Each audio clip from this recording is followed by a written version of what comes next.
자, 안녕하세요. 오늘 행복에 대한 이야기를 해드릴게요. 제가 사실은 유튜브 하면서 개인적으로 저도 배우는 게 많아요. 제가 얘기하는 것과 다른 사람들이 생각하는 것들이 좀 다를 수도 있구나. 말하는 것을 어떻게 알아듣느냐. 그래서 저도 그런 얘기 하거든요. 행자교육 할 때 제일 중요한 사람은 누구냐면 바로 얼마 전에 개받은 사람 이야기를 들어라. 뭐 군대도 마찬가지고 다 마찬가지입니다. 옛날 사람 얘기 들어봐야 아무 짝에도 쓸모가 없어요. 그 눈높이가 너무 달라가지고 그래서 그 나이 먹으니까 자꾸 흘리지. 너무 슬프지. 나도 슬프다 보는 내가. 그래서 이 행복에 대해서 제가 얼마 전에 그런 얘기를 했는데 풀 영상을 보면 뭐 별 문제는 없는데 일반적인 사람들이 들을 때는 이제 짧은 거 이런 걸 보면 단편적인 부분만 잘라서 보기 때문에 그래서 나 깜짝 놀랐는데 나는 자연이다 이런 거 하는 그런 식으로 사는 분들이 있거든요. 그러니까 꼭 나는 자연이다가 아니더라도 혼자서 살고 이런 분들이 있어요. 근데 혼자서 사는 종류가 세 종류가 그냥 크게 있다고 보시면 돼요. 우리 주변에. 그러니까는 진짜 이제 고독하게 사는 분들, 혼자 살 수밖에 없는 구조, 그리고 자기가 선택해서 사는 구조, 그리고 징벌적으로 혼자 사는 사람도 있죠. 뭐 깜빵이라든지 뭐 이렇게 아니면 이제 특수한 경우들인데 그러니까는 혼자서 그냥 외롭게 사시는 분이 있어요. 그냥 독거노인이나 이런 분들 주변에 많이 있습니다. 연세에 드시면 이제 다 대인관계가 끊어지죠. 그리고 그 끊어지는 이유 중에 하나가 경제력도 있어요. 거기에 경제력도 있어요. 그러니까 이제 돈 떨어지는 부분도 있고 그다음에 심리적인 부분도 있고 돈이 있더라도 연세가 너무 많이 되면 80 중반, 80 후반 뭐 이래가지고 약간씩 이렇게 조금 장애까지는 아니더라도 약간 온전치 못하거든요. 그건 어쩔 수가 없어요. 그냥 모든 인간이 어쩔 수가 없는 범주가 있는 거예요. 그래서 한 90 정도 되면 거동도 좀 힘들고 그 다음에 기억력도 이렇게 좀 오락가락하고 그러니까 그런 거 있잖아요. 눈에 엊그저께도 제가 그런 분을 만났는데 백내장 수술했대요. 근데 백내장 수술을 했는데 혼자서 백내장 수술을 하고 갔다 오는 사람은 그나마 병원에서 젊다라고 생각하는 거고 연세가 드신 분은 꼭 보호자를 데려오라고 합니다. 왜냐하면 이게 수술하면 이게 초점이 안 맞아가지고 약간씩 이렇게 하는데 어른들 같은 경우는 계단 같은 데서 이렇게 접질리면 일이 굉장히 커지거든요. 그래서 그런 식으로 이제 좀씩은 불편한 점들이 있는 거죠. 그래서 그런 분들이 이제 혼자 점점 차단되면 그러면 이제 우울증 뭐 이렇게 가는 거고 그런 분들 주변에 많이 있습니다. 가족이 있어도 그렇고 가족이 없어도 그런 경우들이 있고 그래서 그런 경우들도 있고 혼자서 그냥 젊었는데도 혼자 사는 사람들이 있어요. 지금 현재 우리나라에 아마 1인 가구가 30%를 훨씬 넘어가지고 37%인가 뭐 이 정도 될 거예요. 그래서 우리나라 전체 가구 수의 1위가 1인 가구인 상황이고 그 중에서 대인관계를 원활하게 하면서 1인 가구도 있는가 하면 아예 폐쇄적인 분들도 있어요. 그리고 지금 코로나 때문에 이제 직장 생활을 그런데도 예전 같으면 주 5일을 다 가야 되는데 이제 잘 안 가는 경우들도 있고 아예 안 가는 직장들도 존재한다는 얘기를 들었는데 저는 잘 모르겠습니다. 그 정도까지 간 데가 있는지 미국에는 그런 회사들도 있대요. 근데 우리나라도 그렇게 되는지는 잘 모르겠어요. 얼마 전에 테슬라는 무조건 나와라 이렇게 공포를 해버렸거든요. 집에서 자빠져서 일하는 꼴은 못 보겠다. 뭐 이렇게. 그것도 하나의 사고방식이고, 그 다음에, 코로나 상황에서 비대면을 해보니까 뭐 그것도 괜찮아. 라고 하는 경우들도 있고, 그래서 다양성이 아무튼 존재합니다. 그래서 직장 생활을 하더라도 젊은 분들도 혼자인 경우들도 있고, 약간 성격 자체가 내성적인 사람은 혼자 있어도 그렇게 우울증까지 잘 안 가요. 그런데도 아무튼 뭐, 혼자 사는 부류들도 존재하는 거예요. 그래서 그거는 자발적 혼자라고 하는 거고, 그리고 그런 연세 드신 분 중에서 자발적 혼자가 이제 나는 자연이다 이런 식으로 가는 분들도 혼자입니다. 그래서 그런 거는 어떻게 보면 사회에서 약간 뭐 갈등이 있었을 수도 있고 별 사연들이 다 있겠죠. 아니면 그 자체가 좋을 수도 있고 그래서 그런 혼자인 경우들도 존재하고, 그래서 자발적 혼자하고 그 다음에 상황적 혼자. 상황적 혼자는 연세가 드셔가지고 그렇게 되는 거고, 자발적 혼자는 자기가 선택해서 가는 거고 약간 다르죠. 그리고 특수한 경우는 뭐 깜빵이라든지 안 그러면 무문관, 절에서 참선하시는 분 중에 무문관, 그거 혼자입니다. 혼자 그냥 방에 들어가가지고 밥만 밖에서 넣어주고, 깜빵하고 똑같아요. 단지 자기가 선택해서 들어갔느냐, 안 그러면 징벌적으로 내가 선택하지 않았는데 어쩔 수 없이 들어갔느냐, 뭐 이런 차이만 있는 거지 사실은 똑같아. 그래서 이런 식으로 세 종류의 어떻게 보면 혼자 사는 구조들이 있는 건데, 이런 것들이 타당한 건지는 잘 모르겠어요. 왜냐하면 인간이라고 하는 거는 원래 혼자 살 수 있도록 되어 있는 게 아니에요. 시스템상. 그러니까는 인간의 진화론상에서 봤을 때 혼자 살았으면, 만약에 혼자 사는 게 다 행복한 거면 혼자 사는 걸 추구하는 동물도 있습니다. 그런 식으로 진화하는 동물도 있어요. 그게 이제 호랑이 같은 애들은 다 혼자 사는 쪽으로, 그러니까 모여서 사는 건 잠깐이고 조금만 성장하면 다 혼자 쪽으로 다 가버리는 거죠. 그래서 진화할 때 혼자로 진화하는 종류가 있고 떼거리로 진화하는 종류가 있어요. 근데 인간은 사실은 떼거리로 진화하는 거고, 그래서 이렇게 행복의 문제를 단순히 생각할 때는 뭐라고 생각하냐면, 사람들이 마치 그거는 뭐 주관적인 거 아니에요? 그렇게 하면 나중에 상황이 다 변화되면 행복은 언젠가는 깨지는 것밖에 안 돼요. 그래서 이런 부분들에 대해 생각할 점이 굉장히 많습니다. 그래서 이 세상에는 두 가지 행복이 있다. 행복에 대해서 제가 정의를 기본적인 거를 해드릴게요. 이런 것들을 사람들이 잘 모른다는 것 자체도 굉장히 좀 놀랍기도 한데, 우리는 근데 계속 이런 것만 봐와서 그럴 수도 있어요. 그래서 인간의 삶에서의 추구라는 건 행복 추구입니다. 모든 존재는 행복 추구고, 그것이 완전한 행복에 도달하기를 목적으로 하는 거예요. 거기에 종교가 다 있는 거거든요. 어떤 종교든지. 그래서 행복에는 두 종류의 행복이 있습니다. 무상한 행복, 그러니까 변화되는 행복, 계속해서 지금 상황들이 바뀌는 행복. 여러분도 하루에도 이거는 뭐 수십 번도 겪는 거고, 자식과 관련해서 아니면 결혼과 관련해서도 저런 게 다 무상한 행복이에요. 그래서 처음에 결혼할 때 좋았어요. 그냥 행복했어요. 하지만 지금 행복합니까? 라고 하면 상황들이 또 바뀌는 거고, 자식을 처음 낳았을 때 굉장히 행복했어요. 하지만 지금 상황에서는 또 문제가 될 수도 있는 거고, 자식이 크면서 뭐 말을 안 들을 수도 있는 거고, 반려동물이나 이런 걸 키울 때도 마찬가지죠. 어저께도 제 조카애가 반려동물 뭐 키우는데 몇 살이냐 이랬더니 7살이래. 그러면 그럼 이제 점점 좀 심각해지겠는데? 그 정도면 거의 인간으로 치면 한갑 아니야? 이제 이렇게 제가 반응을 보였거든요. 그랬더니 그것 때문에 뭐 엘리베이터 있는 집을 선호한 2층인데 개 산책시키는데 개 무릎 나갈까 봐 엘리베이터 있는 집을 뭐 가야겠다는 동물, 이런 식 얘기를 하더라고. 그래서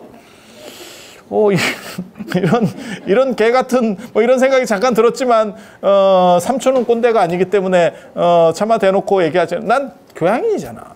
제가 보통 때는 굉장히 자상하게 얘기하고 이렇게 찍을 때만 제가 좀 심각하게 얘기하잖아. 그래서 아니 2층이면 엘리베이터가 필요하다는 생각을 안 했거든요, 여기까지.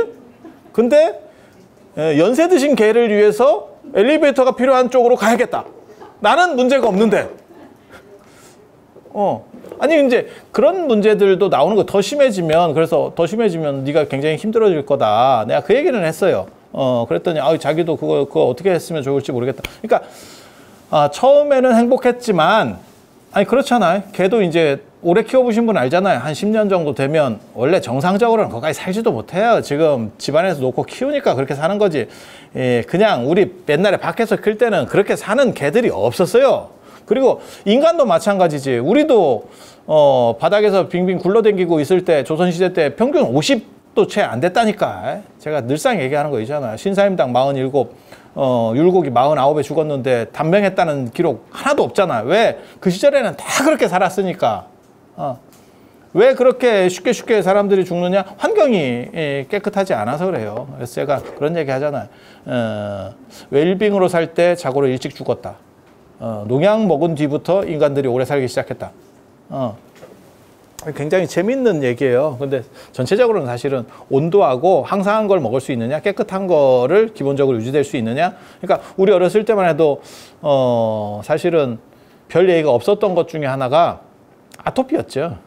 너무 깨끗해서 아토피가 늘어나고 있는 거죠.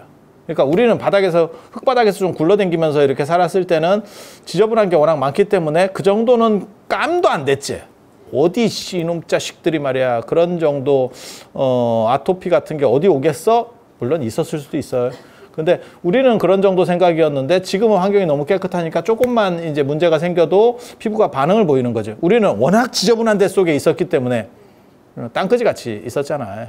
거의 대부분 땅에서 놀이가 다 땅이었어. 공기를 하든 뭐 땅 따먹기를 하든 대부분 땅 흙바닥. 그렇다고 그 흙바닥이 깨끗한 흙바닥이냐? 지금보다 훨씬 지저분한 흙바닥이죠. 그 동물 배설물도 많고 개들도 그냥 막 이렇게 다 뛰어다니고.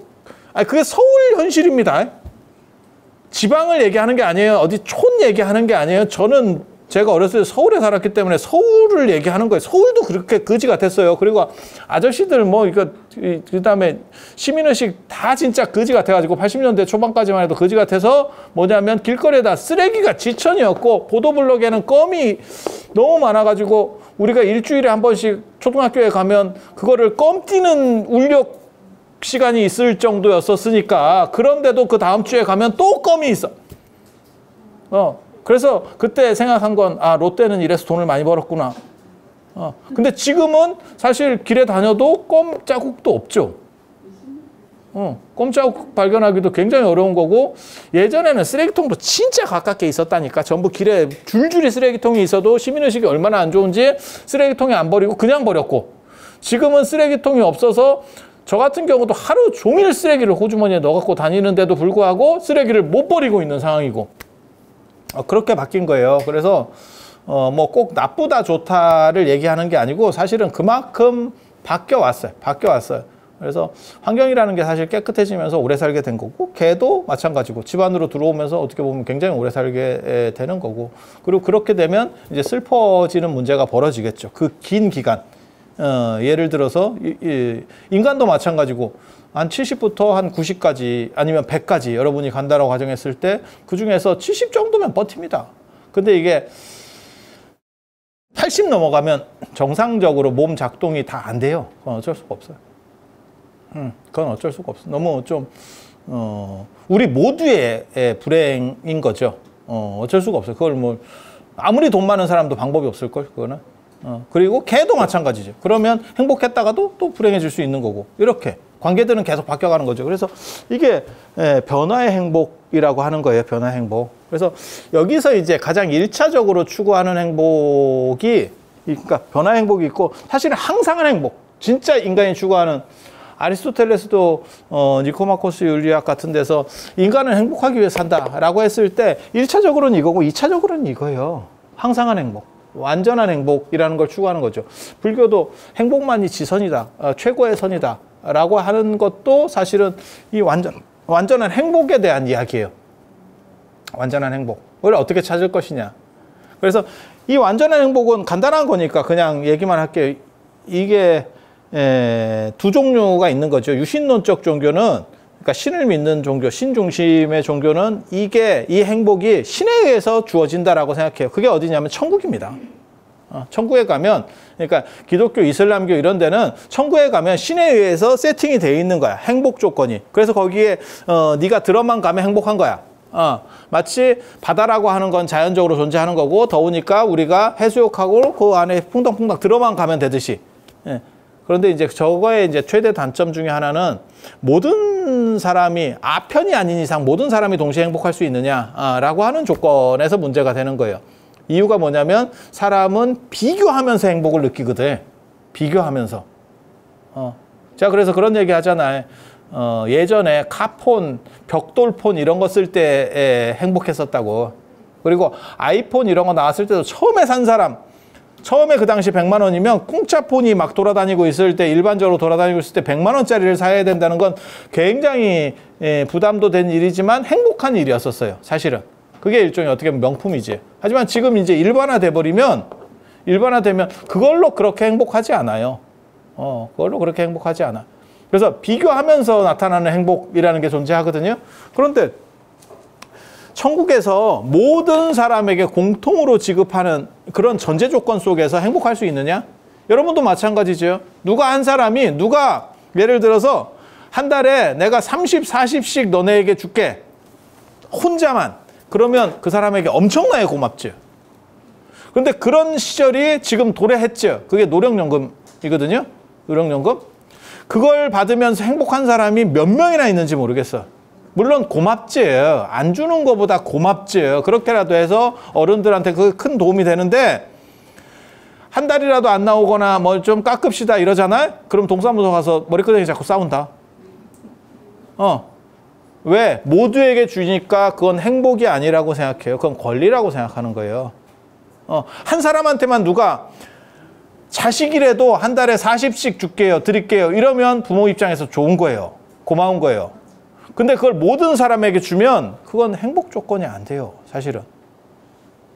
그래서 이런 부분들을 사실은 생각을 해야 돼. 만약에 그걸 생각하면 천국이 아무리 좋아도 복지가 아무리 잘 돼 있어도 그게 행복할 수 있느냐에 대해서는 생각을 좀 해봐야 돼요. 그래서 제가 얘기하잖아요. 조건만 가지고, 외부적 조건만 가지고 행복할 수 있는 거는 아편밖에 없어요. 아편을 모두에게 투여하면 그 사람, 그건 다 행복해. 100명이면 100명이 다 행복해. 그런데 조건을 가지고 100만 원을 줄게, 1000만 원을 줄게, 행복하지 않아요. 왜? 조금 지나면 익숙해지는 거죠. 처음에 받을 때는 행복했겠지, 그것도. 그런데 지금 20만 원, 30만 원, 40만 원씩 어른들이 받는 분들이 상당히 많거든요. 그렇지만 행복하냐? 아니, 그거는 그냥 그렇게 받는 거야. 그리고 그거 받으려고 어른들이 이제 머리를 쓰기 시작하죠. 그래서 재산을 뭐 이렇게 빼고 어떻게 명의를 바꾸고 이렇게 해서 나는 40을 받아야겠어 라고 하시는 분들도 제가 받고 그러다가 자식한테 명의 잘못 넘겨줬다가 뺏기는 분도 받고 별 경우가 다 있죠. 아니, 우리 주변에 흔히 있는 얘기를 하는 거예요. 그래서 저런 식의 모두에게 주는 것은 행복 조건이 꼭 안 됩니다. 행복 조건이. 그래서 이제 이 신에 의한 천국이라고 하는 행복이 타당하냐에 대해서는 생각을 해봐야 돼. 근데 옛날 사람들은 왜 저런 생각을 했을까요? 그때는 못 먹고 못 살던 시절이었기 때문에 가난만 극복해도 행복이다라고 생각했던 게 있어요. 그러니까 그게 뭐 아주 옛날이 아니더라도 여러분도 마찬가지죠. 여러분이 어렸을 때 쌀밥에 고깃국 자체가 행복이었다니까.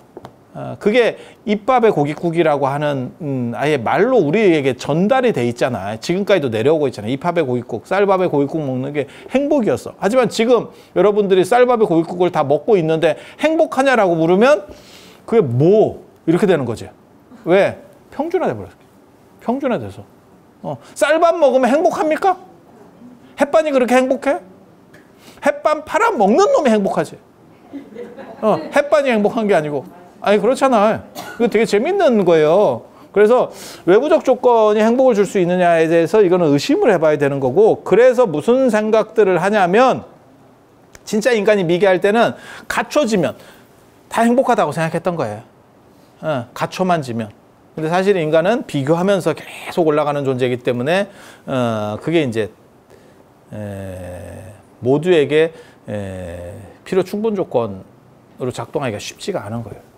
그랬을 경우에 사람이 행복을 다 느끼기가 어렵게 되는 거예요. 그러다 보니까 무슨 생각을 하는 사람들이 나타났냐면 진리를 자기가 성취함으로 인해서 내부적 자유를 얻는다. 그게 깨달음, 열반, 해탈, 수행 뭐 이런 거예요. 이게 동양학적인 사실은 사고입니다. 그러니까 인도도 이런 생각을 했고 중국의 공자나 그 다음에 노자나 이런 사람들도 그런 생각을 했어요. 그래서 이 진리값이라고 하는 걸 불교에서는 법, 다르마라고 하는 거고, 그 다음에 유교에서는 인이라고 하는 거고, 도교에서는 도라고 하는 거고, 그런 것들을 내가 체득함으로 인해서 이건 내적인 겁니다. 내적인 거. 외부적인 환경에 의해서 행복한 게 아니고 내부적으로 자기가 무언가를 도달할 수 있대. 그래서 제가 그런 얘기 하잖아요. 외부적 환경만 가지고 행복할 수 있다면 부처님은 출가하지 않았을 거다.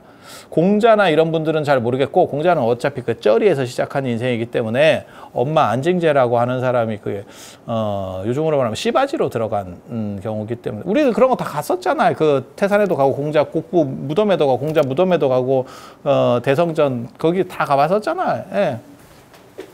그래서 저는 뭐 그런 걸 전공도 했으니까 거기서 인생 승리를 해서 올라가는 사람이 공자이기 때문에, 공자 같은 경우는 정확한 비유가 안 되는 거고, 공자나 예수 같은 경우는 정확한 비유가 안 돼요. 왜냐하면 쩌리에서부터 시작하는 사람들은 절 정확한 비유가 안 돼. 그런데 붓다 같은 경우는 사실은 자기가 왕자 출신이었고 왕위 계승설 1위자였는데 왜 출가하느냐? 그것은 그것만 가지고, 물질만 가지고는 행복하지 않은 거죠. 행복하지 않다라고 하는 거를 판단해 본 거죠. 그리고 이 판단은 굉장히 어려워요. 이유가 뭐냐면 안 가져본 사람은 그 판단하기 진짜 어렵습니다. 그래서 제가 부처님을 비판할 때 무슨 얘기를 하냐면, 당신은 그걸 가졌기 때문에 놓기가 쉬웠고 우리 같은 쩌리들은 가지지 못했기 때문에 놓기가 상대적으로 어려운 거예요. 이건 어쩔 수가 없어. 명품을 칠갑을 해본 사람은 야, 그 명품 지겨운 거야, 그렇게 얘기할 수 있지. 야, 보세가 더 좋아. 10년 동안 적금 넣어가지고 한두 개 사는 사람들은 그런 사고가 잘 안 됩니다. 미안한 얘기인데. 그리고 그게 당연한 거예요. 당연한 거예요. 그래서 그런 게, 무슨 꼭 차별적 발언을 하는 건 아니에요. 그래서 사고방식이 다를 수 있다. 단, 뭐가 있냐면, 부처님만 그랬던 게 아니고, 뭐, 순치 황제도 있고, 그런 분들이 이렇게 굉장히 최고 권력 아니면 최고 위치에 있던 사람들이 출가하는 상황들을 보면 뭘 알 수 있느냐? 꼭 가진 것만 갖고 행복한 건 아니었구나, 라는 걸 알 수 있죠. 하나의 단초가 되는 거예요. 그래서 그런 거에 대해서 생각을 한 번 정도는 해볼 필요가 있다, 라는 정도를 하는 거예요. 그래서 항상한 행복을 추구하는 게 종교고, 그 다음에 인간이 결국 이걸 추구하는 거지, 변화되는 행복은 계속 바뀌는 조건이기 때문에 그걸 추구 대상이 될 수가 없습니다. 그냥 일반적으로 향유 대상은 돼도 그 자체가 목적이 될 수는 없는 거예요. 그래서 요렇게 요 항상한 걸 추구하는 게 다 종교에서 말하는 나중에 행복이에요. 방법이 다른 것 뿐이지. 그래서 신이 주는 행복, 그 다음에 자기가 스스로 극복해서 행복한 사람이 되는 거예요. 그리고 이거는 안 깨지는 행복이에요. 안 깨지는 행복. 전제가 이게 안 깨지는 행복인지 아닌지 나도 잘 몰라. 나도 천국에 안 가봤고 내가 깨달은 사람이 아니기 때문에 저게 안 깨지는지 난 정확하게 잘 모르겠어.